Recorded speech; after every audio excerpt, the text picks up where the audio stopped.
foi vient de ce qu'on entend. À l'écoute de votre foi, toutes les rubriques chrétiennes pour fortifier votre foi. Évangélisation.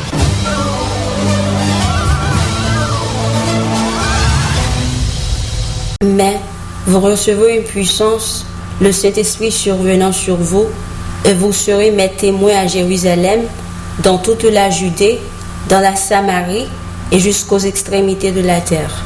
Vous écoutez sur le web Radio Respiration FM.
La nuit, quand tout le monde dort, des hommes veillent et lèvent les yeux vers la voûte céleste, trouée de 1000 feux scintillants.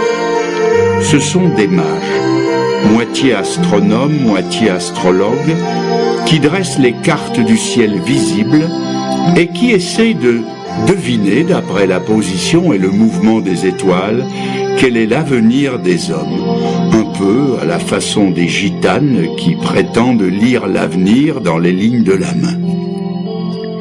D'un côté, ils contemplaient cette merveilleuse mécanique céleste, œuvre du Créateur, Et d'un autre côté, il distillait pour la foule des crédules des messages ambigus qui entraient dans la fabrication de l'horoscope du lendemain. Soudain, leur figure exprime l'étonnement le plus complet. Un astre qu'ils n'avaient jamais vu auparavant, une étoile différente de toutes les autres, surgit des profondeurs de l'espace. Elle bouscule les lois de l'univers et brille d'un éclat particulier. Quelle est cette étoile? Elle a fait couler beaucoup d'encre, sans que jamais nos savants y apportent une réponse satisfaisante. Elle a gardé son secret malgré 2000 ans de recherche et de supputation. Si les mages ont été les premiers étonnés, il y a aussi de quoi nous étonner, nous, car la Bible nous met en garde contre la tentation de consulter les astrologues. Cela se lit dans le Deutéronome, chapitre 18, des versets 9 à 14. Elle qualifie cela d'un terme très fort, un péché d'abomination. Cette expression n'est pas excessive quand on connaît le côté opportuniste, occulte, mercantile et contradictoire des devins et des astrologues. Or, cette fois-ci, le message est exceptionnellement vrai. Il est conforme à la parole de Dieu. Comment débrouiller cet écheveau? Je n'ai que 2 réponses à proposer.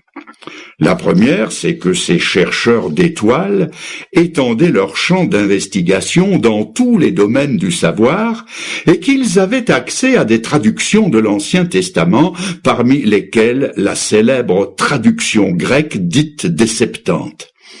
Or, dans le livre des Nombres, au chapitre 24 et verset 17, une prophétie concernant la venue de Jésus, le Messie roi, disait textuellement ceci: « Je le vois, mais non maintenant.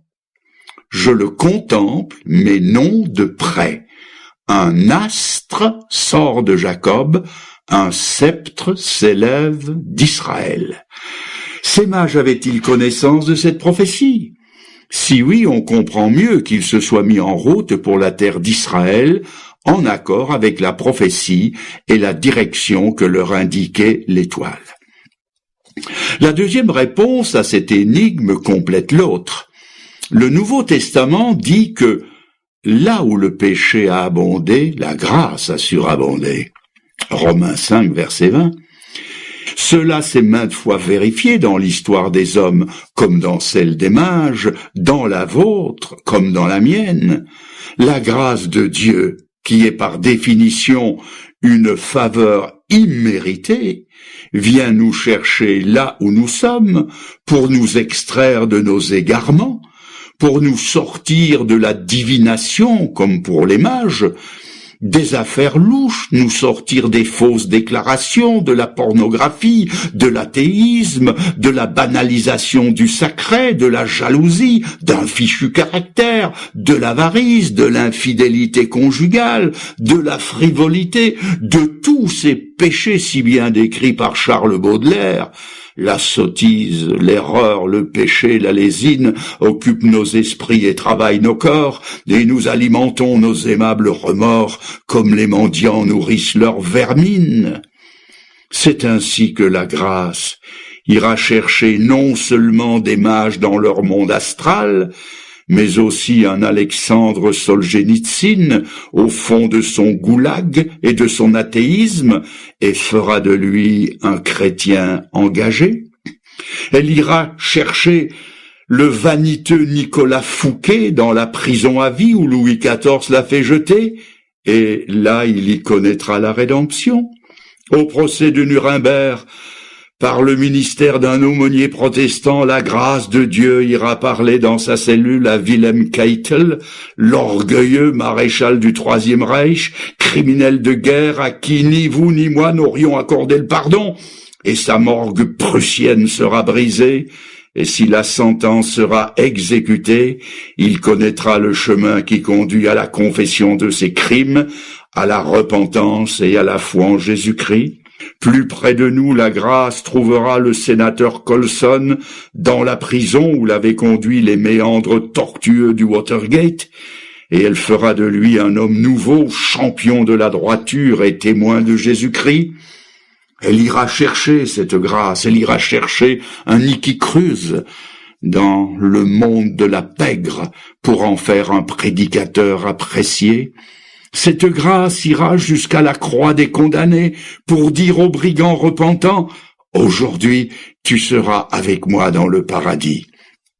Et pour revenir au sujet qui nous occupe, la grâce de Dieu rencontrera des devins par métier, des hommes marchant sur les chemins nébuleux de la superstition, abusant les autres, abusés eux-mêmes, et elle les amènera à la crèche de Bethléem, et surtout, elle les fera retourner chez eux par un autre chemin, c'est-à-dire pour un autre genre de vie dont je me propose de vous parler dans un autre épisode. Mais n'anticipons pas. Pour ces mages, un message révélé de façon si remarquable ne pouvait concerner qu'un personnage tout aussi remarquable. Aussi n'hésitèrent-ils pas à entreprendre, avec l'élan moyen de l'époque, le long voyage de la Palestine. Et là, ils vont connaître un second sujet d'étonnement. Puisque la prophétie, en plus d'un astre, parlait d'un sceptre, il s'agissait de la naissance d'un roi. Il était normal d'aller vers la capitale et de frapper à la porte du palais, d'où leur question, où est le roi des Juifs qui vient de naître ?